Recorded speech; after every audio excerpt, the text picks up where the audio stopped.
sak ngertiku Raden Citraksi kuwi nek perang ora tau menang. Wah, berarti kowe kerep ndelok wayang kowe. Sak ngertine kabare kaya ngono.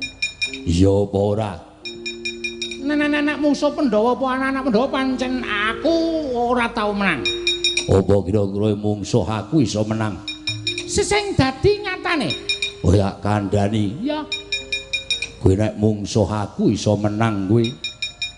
Kowe tegese mateni wayang. Loh. Kok mateni wayang?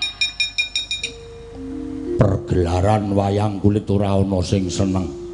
Mergane Citraksi menang. Wong semene iki sing do rawuh bali kabeh.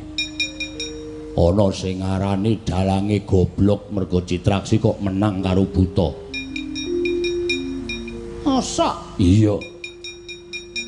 Ning